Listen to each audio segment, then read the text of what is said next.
Alright, hi class. We're going to be going over a few different things today. This is going to be mainly about the periodic table, elements, ions, and a few other things, so please pay close attention. So as you can see right now, we've got a periodic table set up, and I just wanted to review a few things with you guys before your test. So to start off, I'd like to just point out a few things. Whenever we talk about valence electrons, we're always talking about the numbers up at the top over here. So if we talk about, let's say, our first family or group, the number of valence electrons is going to be labeled at the top. So valence electrons are found at the top. If you are going to be dealing with any of the valence electrons over here, we do not consider the first digit. So it's going to be 3, 4, 5, 6, 7, and 8 over here with the complete shell for the last family. So when you see 13, 14, 15, 16, 17, and 18, do not consider the ones. So this is 1 and 2 over here, and we skip all of these. We don't need to know these for class. The next thing that's important to know is going to be the periods. Periods are the rows. So when we're talking about periods, you're talking about the numbers that you have right here, 1, 2, 3, 4, 5, and so on. For the purpose of our course, we're only going to be limiting ourselves to the 4th period because we only go all the way up to calcium. So we're only going to be dealing with all of these elements over here in this box that I'm making right now.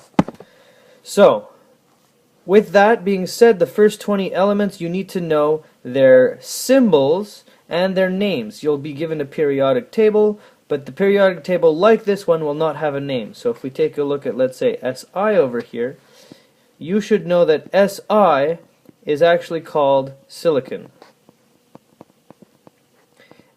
And that goes for anything within this box over here.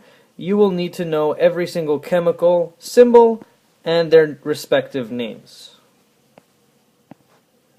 However, in terms of period, really the only information that you're going to need to know is that the period, so these 1, 2, 3, and 4 on the side that you have over here, are going to be representing the element's energy level, or it's also known as electron shells. So let's say we take carbon for an example over here. Carbon is in the 2nd period, which means that it's going to have 2 electron shells. Now with reference to the Bohr-Rutherford model, we have a nucleus where in the center you'll have the number of protons. So in this case, protons is going to be the number right here at the top. It's 6.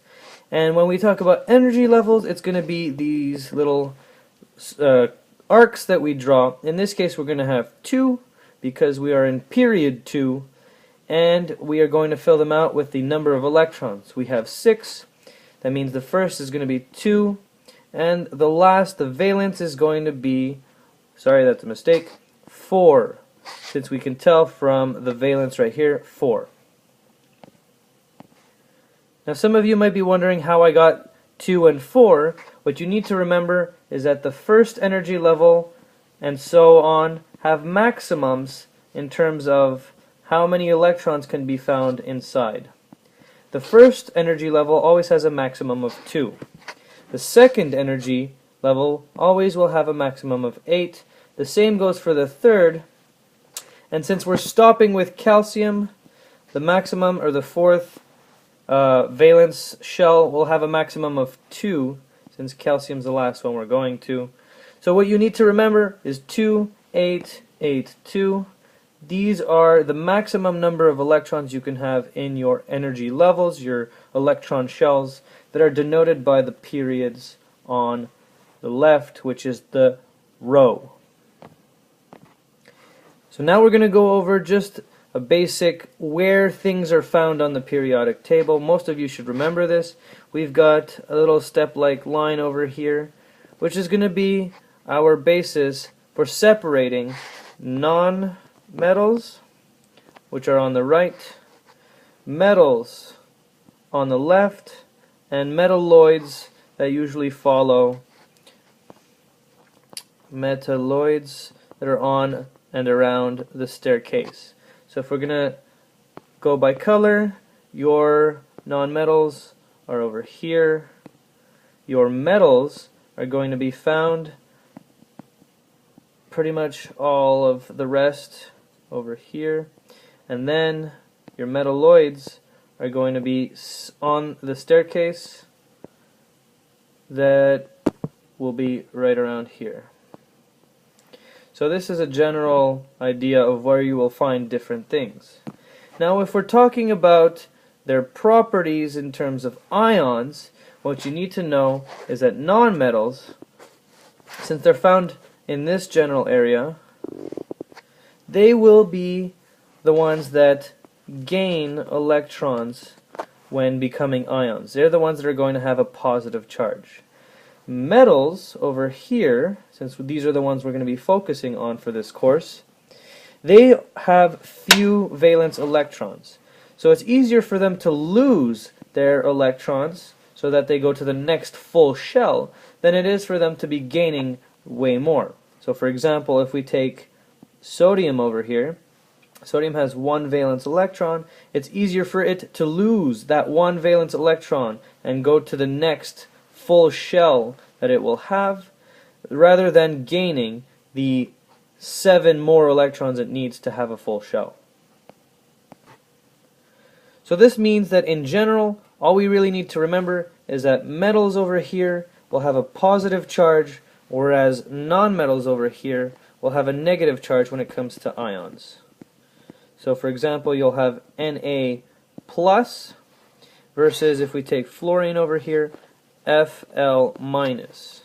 And the number that goes in front of the charge tells you how many more or fewer electrons you have. So this might be a little confusing, so let's go over this in more detail. So sodium over here has a positive charge, but magnesium has a 2+. This is because of the difference in electrons. So sodium has 11 protons in its nucleus. If we're going to fill out the same amount of electrons, we need 11. So it's 2 and 8. But what happens is, because it has a positive charge, it's not going to have that valence electron of 1 anymore. It's going to be lost. It lost its electron. So what happens is, we have 11 positive charges. We now have 10 negative charges from our electrons. Keep in mind this is an ion, it's charged, so we no longer have the same value of protons, or same number of protons and electrons. So when we add these up, our 10 negative and our 11 positive cancel out to leave us with an overall positive 1 charge. The same thing applies with magnesium, except for magnesium has 12 in its center, or in its nucleus. It's going to have the same number of electrons as an ion. However, it will have a charge of +2 because its number of protons is 12. It now has 10 electrons, and when they cancel out, you'll be left with a 2 positive charge because you have 2 fewer electrons than protons. So when you have a positive charge, that's because you have more protons than electrons. However, keep in mind the number of protons will never change. It's only the number of electrons that can go above or below its original value. Now let's just take oxygen as an example. Oxygen is going to have a 2- charge. The same applies in this case. We take our number of protons. In this case we have 8 protons. Actually, that's going to go over here in the center. 8 protons. We've got how many electrons? Well, if it's got 2-, it's because it's got an overall charge of 2-, 2 extra electrons. So normally it has 8, which would be 6, but it's now got a full valence shell. We have 8 protons, positive charges. we've got 10 electrons. When we cancel these out, we'll be left over with a -2 charge, which is why O, or oxygen, has a charge of -2 as an ion. So ions are always charged based on the difference between protons and electrons. So just to finish this off, I'd like to remind you that not only will you need to know things about ions, the number of protons, the valence electrons, the period, which means how many electron shells or energy levels it has, but you'll also need to know the names of the families. The 4 specific ones that we need to look at will be right here based on the arrows. And you will need to know their names as well as their chemical properties or what's specific to them.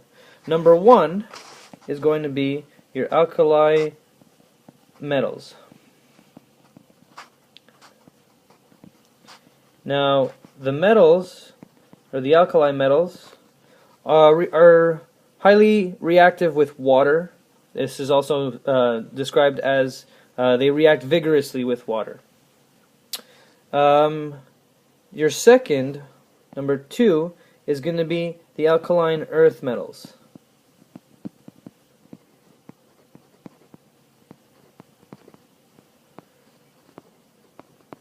For those of you that need help remembering, usually what I do is I just remember the first one is the alkali metals, the second one we add an earth to it. For 3, over here we have the halogens. They are often used in cleaning products. And number 4 are the noble gases.